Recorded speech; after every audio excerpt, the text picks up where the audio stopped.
Welcome. I have something I want to share with you. We always say that history repeats itself.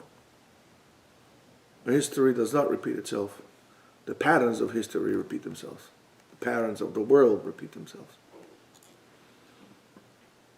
I was thinking about the situation of the world today and how it affects us as a society and so on. So, I want to talk to you about the Yom Kippur War, 1973. But before I'll take you to 1973, well, first I would like you to share, like, and subscribe. And you check us on Instagram, YouTube, Twitter. What else do we have there? Facebook. Facebook. Whatever is out there, we out there. Also to our website, yeshivaetzion.com. And if you have questions, Rav Gaon at gmail.com. And thanks to all our supporters and fans, whatever they are. 1967, it was a feeling in Israel of the end of the, what they called the third house, the destruction again of the state of Israel. There was a war looming in the area where the armies of not only Egypt, Jordan, and Syria, but also other nations like Iraq and some other nations, Libya, sent troops to fight the Jews. The idea was that we're going to take over the Jews, we're going to push them to the ocean, we're going to rape their women, goodbye and good luck. Well, it didn't happen like this. Israel took an initiative. They had planned already, I think, from 1962, 63, a plan of what to do and how to take over in a quick blitzkrieg kind of a war. And they took the initiative eventually and executed it, and they won. Without getting into the whole argument of the efficiency of the Israeli army, did they operate like a falanga or a army, coordinated army? That's not the argument right now, it's not the discussion right now. But that was the thing. Israel was feeling good. The United States realized that, oh my goodness, there is a little peon country over there that could cause stability to our interests in the area. Therefore, we're going to make the Israelis dependent on us. So slowly, we're going to give them from our giving bosoms, and we're going to give them weapons to the point they're going to be dependent on us until we're going to tell them what to do. That's exactly what is happening right now. The United States gave Israel the A-4 Skyhawk and some other weapons. The Israeli army became strong with advanced weapons. The Americans had the best weapons of the time, better than the Russians, better than the French that refused to give weapons to Israel. They put an embargo on Israel. Israeli army was rocking. They were strong, man. There were tanks and airplanes, better than before. Then they gave them the Phantoms, right? The F-4 Phantom. There was the A-4 Skyhawk and the F-4 Phantom. Tanks, missiles.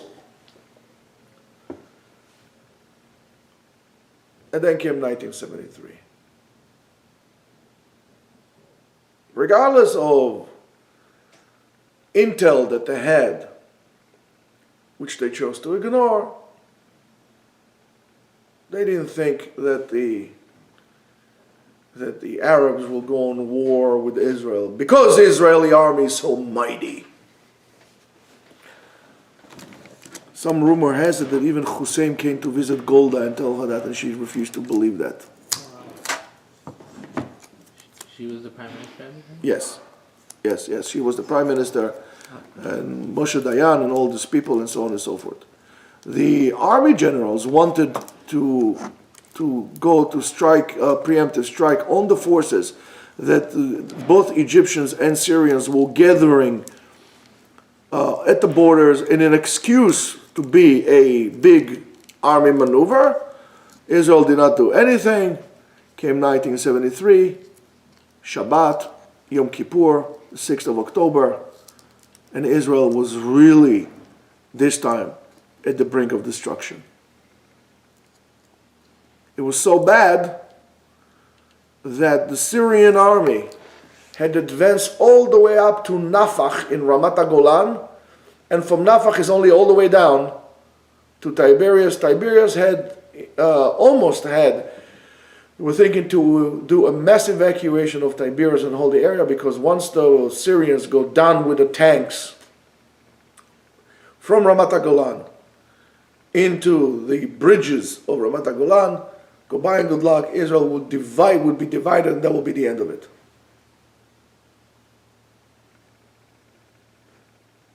So how did it happen? What happened at the end? What happened at the end? Israel won the war. They able to push the Syrians out of the Ramat HaGolan and were able to break through an enclave into Syrian territory, 32 kilometers from Damascus. They crossed the Suez Canal, put a siege on the second army of the Egyptians, and advanced up to 101 kilometers from Cairo into Egyptian territory. Wow. How did that happen? And why did it happen to beforehand? Did they surprise them? So I'm going to tell you something. And that's something that you should learn. The Israeli army in 1973 was strong. But the Israeli army and the Israeli government had no leaders that were willing to take an initiative and act like leaders and to make crucial decisions in real time. So you ask me, well, how did it happen that they actually won? If you know anything about the war, you would see that the war in Ramat HaGolan, or the battle of Ramat HaGolan, was won by initiative of individuals, like, for example, Rafael Eitan, which is my hero, Raful, people like Uri Or, other like Avigdor Kahalani.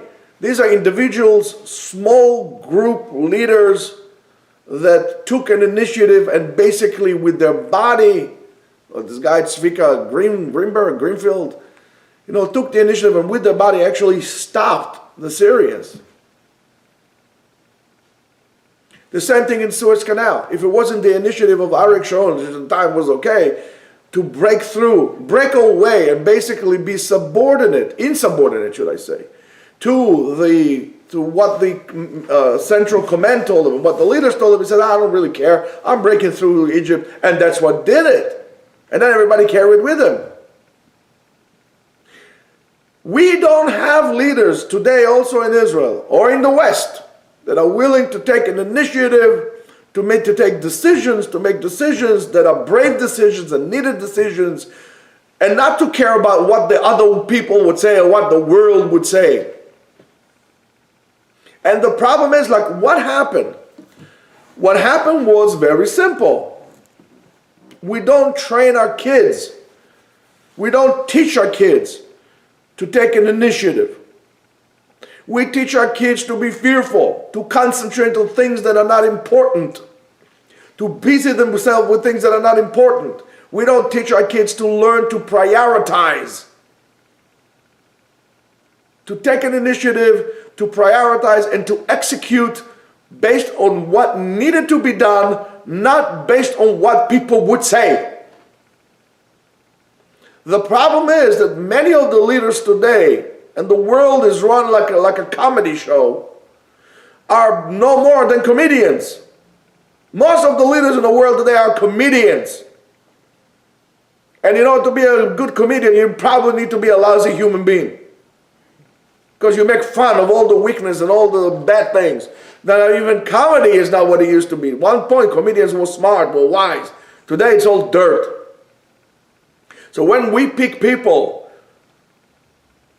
to be so-called leaders, to be celebrity, based on the celebrity, agenda, like for example, who's going to, you started for him, who's going to be who's going to win this reality show or that reality show. For example, elections are like one big reality show. Elections are like a reality show. Who's going to win the debate? What are we, in high school, like, winning debate teams? That's what it is.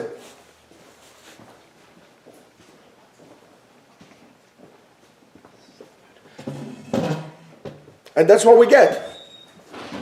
We get demagogues. Somebody told me Obama was a good leader. I said Obama was not a good leader. Obama was a demagogue. He could talk, cannot execute. When Obama was president, the first thing he did, he went to Egypt to kiss up to the Arabs. And they didn't like it. They didn't consider him to be anything. We don't have leaders anymore. We have celebrities. We have people who talk.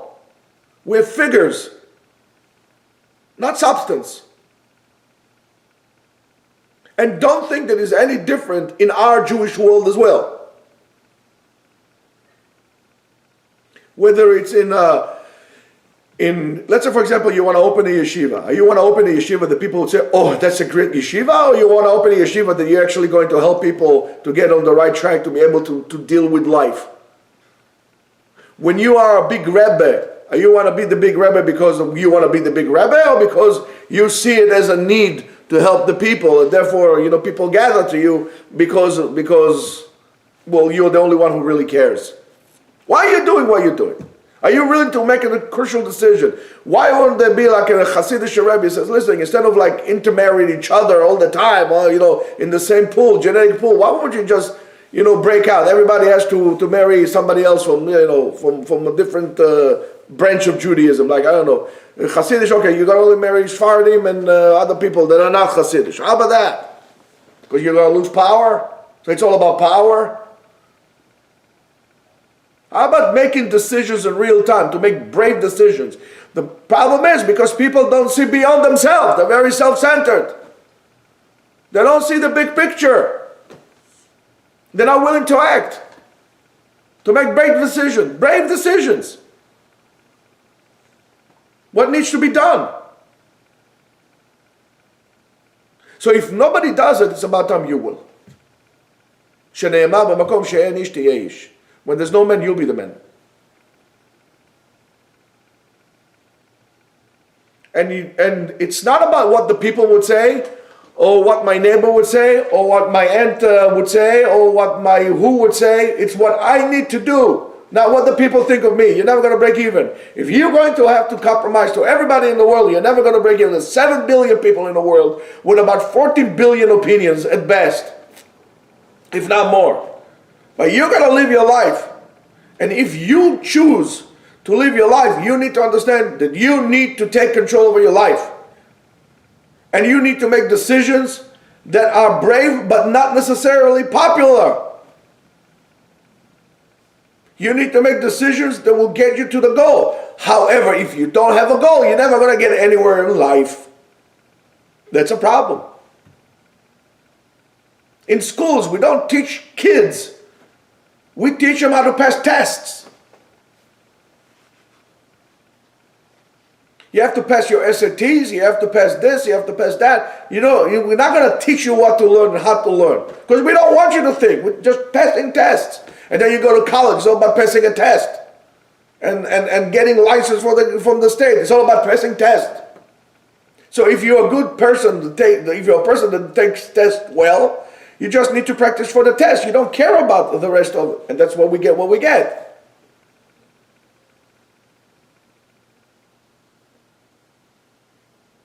But you have to start leading yourself. I'm not saying be self-centered. But you got to take an initiative and stand up. Because if not, life will run you over. Chew you up, spit you up, before you even realize anything that happened to you. Life is going to be over. It's up to you. Those individual people, the big Israeli army, 1973, the only reason why they won the war is because the initiative of commanders in the field, they make decisions in the field, Not because of the political Israeli politics in 1973 was in shambles, was immobilized. They couldn't move. They didn't know what to do. The only reason why they didn't listen is because they didn't want the world to think that we are the aggressors again. And look how much we pay for it. The situation in Israel as it is bad today is because of that. The same thing with the peace treaty with Egypt. Sadat took the initiative. Israel had to follow through it. And then we end up with God. If Sadat didn't want to give back to Israel, or leave to Israel 1 square kilometer of a place near Eilat called Taba, he insisted. They almost blew up the whole deal. But with Gaza was a part of Egypt. It wasn't Palestinian. Unlike common belief, most people are idiots. That was a part of Egypt that won in 1967. They didn't want it back. Sadat put conditions to Israel. If we're not going to give an autonomy, not a state, an autonomy to the Palestinians, to the Arabs in the West Bank. What do you have to do with the Arabs in the West Bank? You're Egypt. That used to be Jordan. What do you have to do with this? Israel said, okay, because they were more concerned with what it is. All those Israeli leaders, whether it's Menachem Begin, whether it's Yitzhak Rabin, whether it was Arik Sharon, Ehud Barak, Bibi, all those people cared about how they would be written in the books of history rather than to do the right thing for the people. I'm sorry to tell you, these are not leaders. Some of them were good soldiers. Some were not. But leaders, one thing for sure, they weren't. Take leadership over yourself. Make hard decisions. Make brave decisions. Or it's just a waste of time. Have a great day.